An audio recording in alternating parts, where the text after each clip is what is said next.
The first thing that Sean Connery sees when he regains consciousness after being knocked out by a henchman is the charming face of Honor Blackman. Continue watching this video until the end to find out why this actress of the 40s and 50s made viewers and actors fall head over heels in love with her.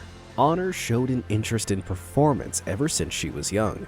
Honor was born on August 22, 1925 in a middle-class neighborhood in East London. Her family was focused on working as civil service petitioners. She was sent to North Ealing Primary School and later transitioned to grammar school, which was attended only by girls. During her years there, Honor showed an interest in performing, acting, and drama. After her parents figured this out, they offered to either buy her a bicycle or acting lessons as a gift for her 15th birthday. Without hesitating, Honor chose to be given acting lessons and was later introduced to a teacher that advised her and her family that Honor had a lot of talent when it came to acting and performing. The teacher later went on to show Honor everything that revolved around plays and theater. After she finished attending her acting classes, as well as graduated from the County Grammar School for Girls, Honor decided to focus her studies on drama and music and attended the Guildhall School in London. However, the school was quite expensive, which made her unable to attend all classes. So, to be able to afford acting lessons, she started working as a school assistant counselor.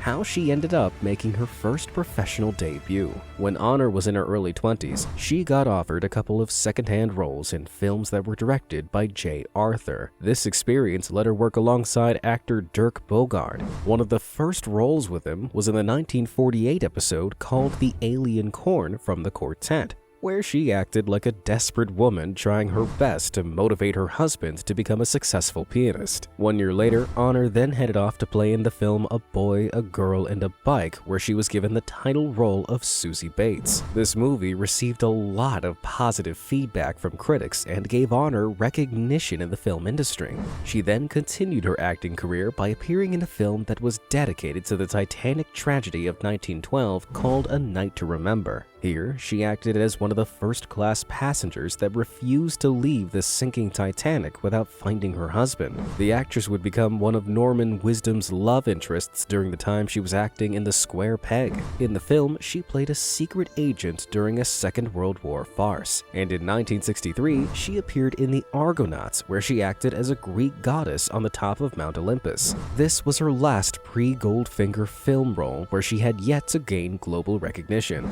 In the meantime, Honor was also appearing in a TV show called The Avengers. In the series, she played alongside Patrick McNee as a woman who could easily beat up any criminal in a battle. This role would later create a pattern for her career, giving her the image of an intelligent, stylish, and assertive woman. This persona she had created would follow her in both movies and TV shows until the end of her acting career. How Honor got cast as Pussy Galore. After finishing filming The Avengers, she decided to give it a shot in the music industry and recorded a song called Kinky Boots. She hoped that this song would spice things up in her career and give her a little bit of recognition in the singing industry as well. But when the song was released in 1964, it flopped badly. Kinky Boots was later renewed in the 1990s and got praised as a piece of 1960s nostalgia by Honor's fans. After the 1960s flop, Honor decided to quit releasing music once and for all and continue her career in acting.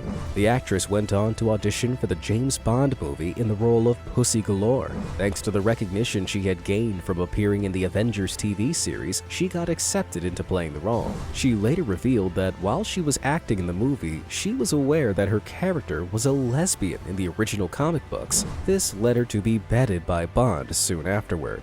Honor would continue to settle for more important roles. After being cast as Pussy Galore, she quickly understood that her early acting days were long behind her, and she now had the experience to appear in more powerful roles. Even though she got a lot of offers, she would only accept the ones that had the image of an inspirational woman in them. Her roles in films included a seductive and sly TV talk show host that lured in Joe Lampton in the 1965 film called Life at the Top. Honor also portrayed another role as the miserable miserable wife of a wealthy man in the same film.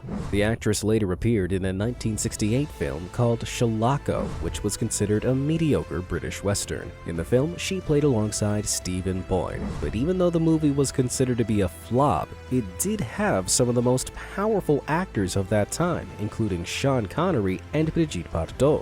In the 1977 film The Age of Innocence, Honor made headlines by appearing topless. The movie was later listed as one of the best drama movies made on a Canadian set. Meanwhile, Honor was also acting in The Cat and the Canary, which was quite an unusual dark gothic thriller released in 1978. This would be her last notable film before she decided to announce her retirement from acting after dedicating her life to it for over 20 years. But Honor did not fully quit her appearances on TV. She would sometimes make guest appearances in TV shows. During the 80s, she decided to go on a tour where she usually sang songs. Honor also spent most of the 80s appearing as Mother Superior in the musical Nonsense at the Fortune Theater. In the 90s, Honor decided to make a reappearance on TV and act in 95 episodes of The Upper Hand, which was a sitcom that aired from 1990 to 1996. She would finally return to films when she was offered a role in the 1999 movie called To Walk with Lions, where she had to portray Joy Adamson. This later led her to appear in Bridget Jones's Diary and the 2006 movie called My Fair Lady. In 2007, she made yet another appearance in films where she acted as Fraulein Schneider in Cabaret. This was considered the second peak of Honor's career, and the actress got a handful of role offers. In 2012, she portrayed a gun-toting senior citizen in a horror comedy called Cockneys vs. Zombies. Honor Blackman's personal life. In the early 2000s, Honor became more focused on politics and represented herself as a liberal Democrat. One of the most notable things she did regarding her political views was rejecting service from a worker just because they were not a supporter of the Democratic Party. During her lifespan, Honor married and divorced 2 times. The actress recently passed away at the age of 94 on April 5th, 2020 from natural causes. If you enjoyed this video, check out the next video in this series for more amazing biographies.